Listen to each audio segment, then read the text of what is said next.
Hello, everyone, and welcome to the Go All Out Inclusive Outdoors Week webinar series. We're delighted that you're joining us today, and I hope you enjoy our event.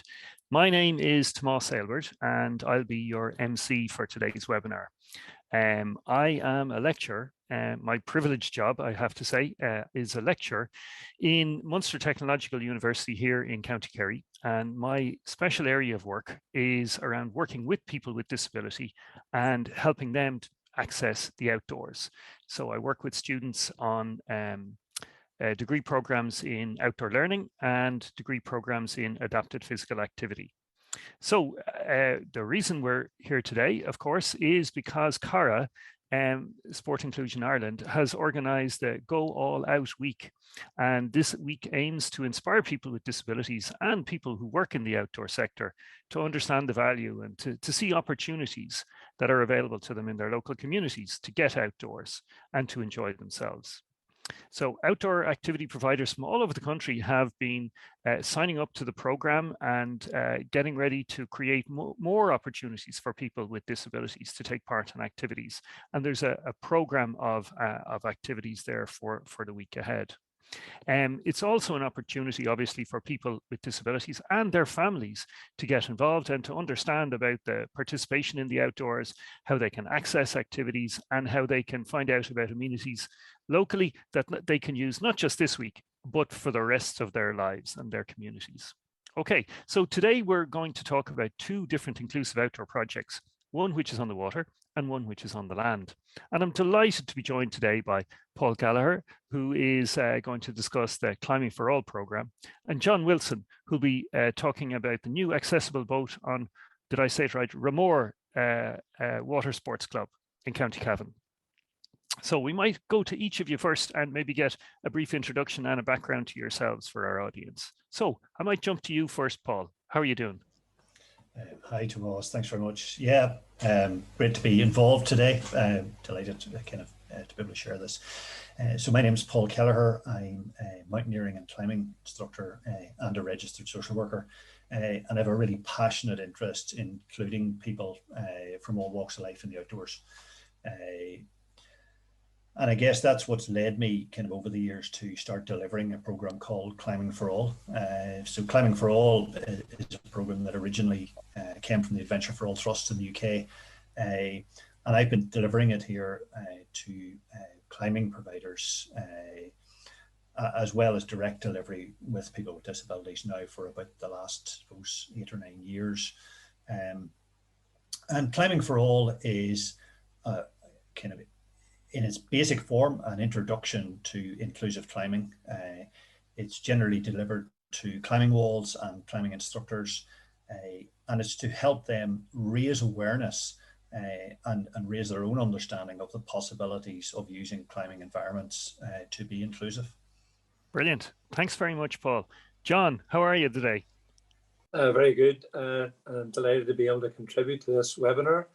My name is John Wilson. I'm Commodore of Ramore Water Sports Club in Virginia and County Cavan. A small club, about 80 members. And about 3 years ago, we started this project to purchase a wheelchair accessible boat. And so this dream became a reality. Last week, we launched the boat on Loch Ramore to much fanfare with all levels of government represented, photo opportunities and all that. And I have to say, today we took our first booked trip out, a group of people from the Irish Wheelchair Association, 6 people, 1 blind person and 3 wheelchair users and 3 assistants, and plus our crew. Now, when we started this project, it was just, we have someone in the club who is a wheelchair user, and that prompted us to look a bit closer at accessibility. We had all manner of means of getting him on and off boats, most of which were very undignified. And so we purchased this boat with a ramp on the front, and it's very, very accessible. And the thing about us running this trip and this idea is we wanted to make first of all, the loch accessible to all, because at the minute we have a lake of 2,500 acres and about 3 boats on it only one day. And apart from we were out racing, we have maybe 10 boats, but we wanted to make it accessible to more people. So we've actually organised to run on a pro bono basis for the club members. 3 days a week, we'll run trips, boat trips, explaining the historical aspects of the lake, some of the flowers and fauna and the fish life and the birds and so on. We're out this morning, we saw a couple of swans and a few cygnets. It was absolutely marvellous, you know. But it's to make the lake and the waters accessible to all. And I'm very, very keen that it should be accessible on an inclusive basis. I think very often there are lots of events organised for people with less mobility on their own. And I feel very strongly as Commodore of Water Sports Club that we need to provide something on an inclusive basis to raise awareness of people's abilities as opposed to their disabilities. And it's really exciting. We're excited and anxious in equal measure with what we're doing, but we're going to be running this on a 3-day-a-week basis. They'll be able to book it on our website, which is ramarwatersportsclub.ie. Can I ask you, John, is there an opportunity when people go out on the boat for them maybe to take the wheel or to, you know, pull in some of the warps or to get involved in the kind of management of the boat and actually be part of the crew for the day? There is, but that would have to come with some experience. At the moment, we have standard operating procedures, which are very restrictive until we become familiar enough as a crew. We have 18 volunteers, and we want to make sure everything's correct. We want to make sure people keep their hands inside the boat. It's very easy to nip a finger on a dock and so on. But we do plan to have drop-off points in the town where we can drop people off, pick them up. And outside of safety reasons, yes, there's no reason. People could take the wheel. In fact, today we had people take the wheel just when we're in open water and perfectly safe. And another point is that our guy in the club, or one of the guys in our club, who is a 80% of the time wheelchair user, he trained and done the level 2 powerboat course to give him a license to drive the boat. And he actually helmed the boat today for our trip. And we're very encouraging of people, and we're telling everyone, you know, anybody can drive the boat with the proper training. So yes, there will be an opportunity for people to certainly take the helm, but we'll have to walk before we run if that's not. For sure. Well, suddenly I'm thinking that Ramor Lake is going to have more than 3 boats on it now, John. When everyone hears about this, everyone's going to be wanting to go up and find this beautiful place that has, you know, the whole lake to yourselves. So that's again a great opportunity for people to engage with nature and to get to know the lake. Absolutely, and as everyone knows who's out in the great outdoors, when you're out there, the peacefulness that comes to you, it's just unreal. I mean, I often step on my boat and wind up about something, and an hour on the water and all the stress runs out through your feet, and you're just calm with the world and at peace with yourself. And it's super to have that opportunity opened up to more and more people. And plus, of course, we want to market our own from a tourism point of view. And as I stress again, it's an inclusive activity. It's a boat that's accessible to all, and we've actually reached out to the local community to get to ask people who are not capable of driving a boat if they want to come on board as a narrator of what you're looking at and the historical aspects. So that's certainly something we're encouraging anyone who wants to get involved in. Fantastic. So Paul, can you start by telling us maybe a little bit about the Climbing for All project, please? Tomas, sorry, I don't know if that was your end or mine. I've lost you there slightly. Okay, do that again. That's okay. We'll do that again. All right. Fantastic. So Paul, can we start with you and ask you maybe to tell us a little bit more about the Climbing for All project, please? Yeah, so Climbing for All, I guess, is really what it says on the tin. It is about making climbing accessible to everybody.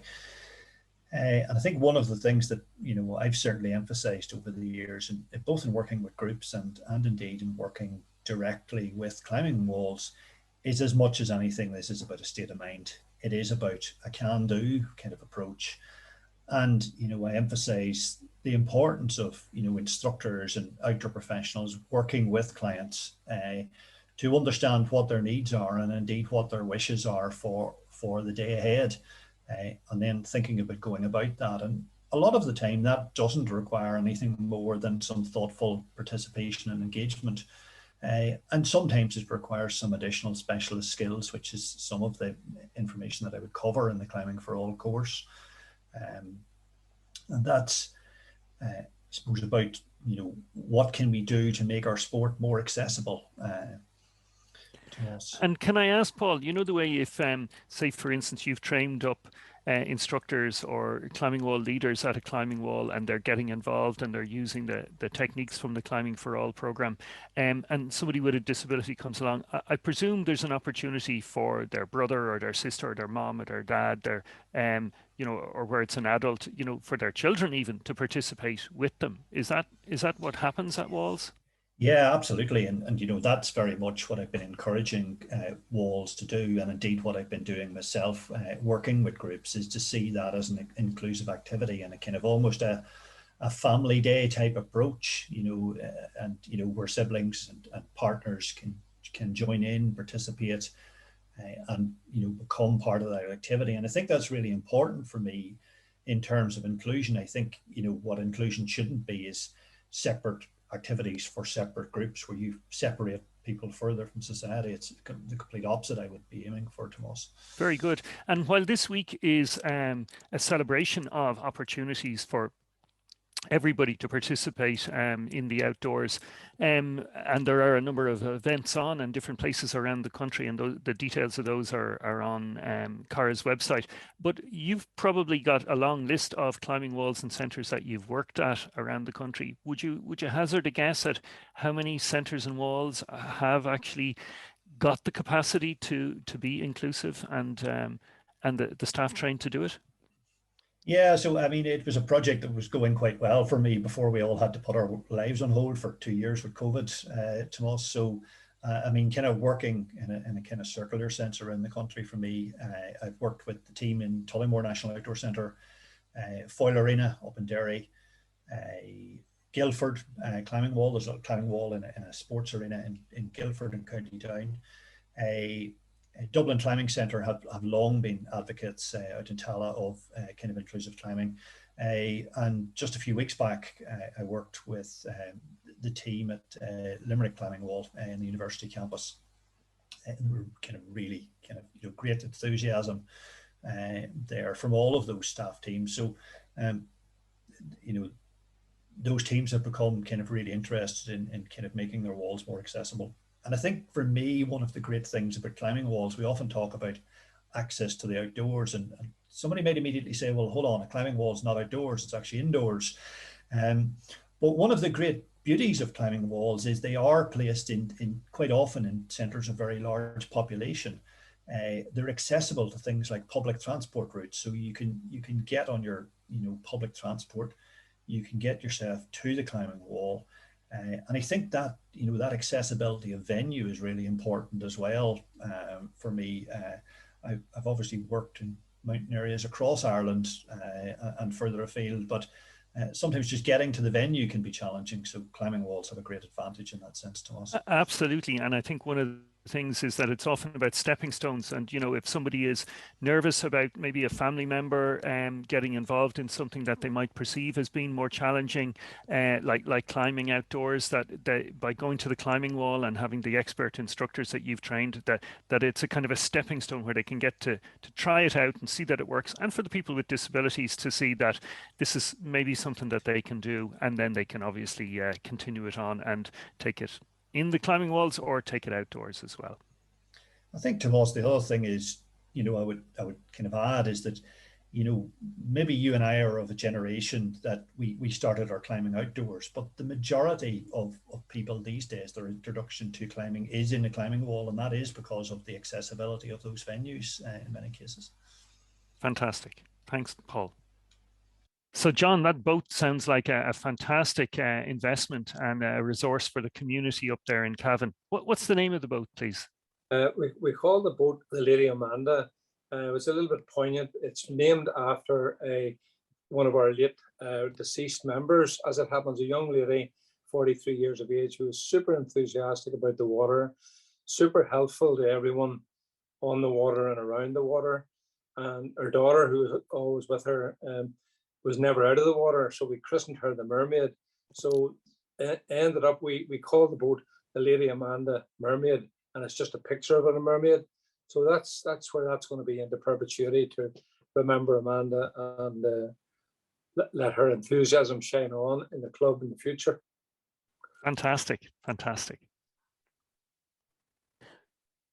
So guys, might I ask you, would you have any particular advice for other providers or clubs or organizations out there who are signing up this week to participate in this program, and or generally are considering being more inclusive in their approach to providing activities?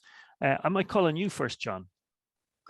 My advice would be very limited, but based on our recent experiences, I would say don't be looking at people's disabilities, but rather look at people's abilities, and don't shortchange what you think people are capable of doing. We're only all capable of doing what we restrict ourselves to think we can do. So involve as many people in as much as they feel comfortable with. I think the key is to leave people feeling comfortable with what you're providing, and leave it open to people to make their own decision when they're out of their comfort zone, and they'll let you know. That's a great piece of advice, John. Paul, would you have advice for providers or instructors or people who organize activities? Yeah, so much of what John just said there resonates with me in a way. I think my advice is take time and communicate. So, really take the time to listen to people, to get an understanding of what they want, and indeed to explain the possibilities of what you can do, because we have to understand that, people may be approaching a brand new activity for the first time. And if any of us are approaching a new activity for the first time, we probably want to understand what exactly we're getting ourselves into, or in the case of climbing walls, up to. Yeah, just take your time, communicate in advance of the activity as well, if you can. Brilliant. So another question maybe to you, John, in terms of somebody with a disability, or somebody who's watching our video here today, somebody who maybe a family member has a disability, what advice would you give to a person with a disability who might be considering taking up a challenge and trying something new in the outdoors? Well, first of all, I'd say embrace it and don't be afraid of it, and watch and learn. And there are lots of activity centres around. Tana Activity Centre between Cavan and Monaghan provide all manner of water-based activities, very safe, very inclusive.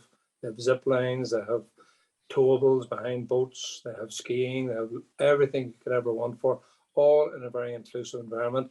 And it's fun for all the family, so everyone can take part. Super.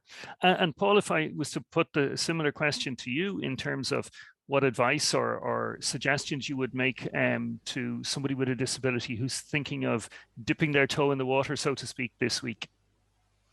I think it kind of builds on my last point about, instructors needing to communicate. I think equally, if you're the person kind of looking to go on a new adventure or a new activity, communicate that with the provider, and you'll very quickly get a sense of the experience of that provider, and communicate your fears, your wishes, and have a go.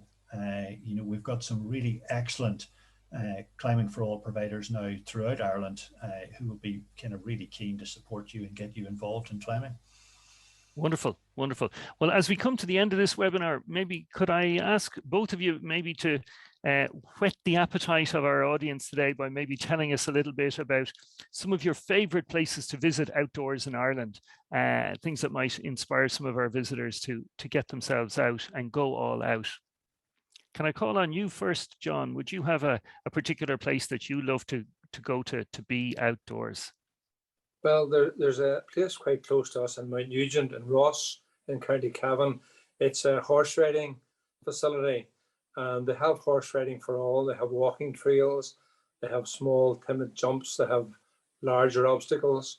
It's a fun for all environment, and horses are a very calming influence in general, and they're a beautiful animal. Even if you just want to go along and stand and watch them. I find it very rewarding, even if I don't participate in any activity. When I go there, just to watch everyone else enjoying themselves and being at one with the animal, it's just fabulous.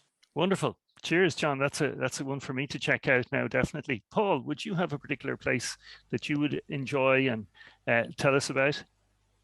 I think one of my favorite places in the world is the west of Ireland in summer, and just along our kind of coastline. But I'm particularly passionate of kind of West Donegal. It's pretty close to home for me and from Anna here, so I can kind of nip across into Donegal. And there's so much kind of good climbing, but also kind of fantastic coastal scenery to be had from a host of wonderful towns and villages scattered along the coast there. Wonderful. Wonderful. Well, I tell you, you both have me thinking about my holiday plans and where I'm going to be outdoors. So I've really enjoyed speaking to you both today, and thank you so much for sharing your knowledge and the advice for our audience. I hope you enjoy any of the activities you might be getting involved in as part of the Go All Out week. And can I thank also you, our audience, for joining us today, and I hope you found it valuable. Please be sure to check out CARA Sport Inclusion Ireland's website for registered events that are taking place all around the country this week. And whether you get involved with those events or just do your own thing, but please make sure you go all out this week. Thanks very much.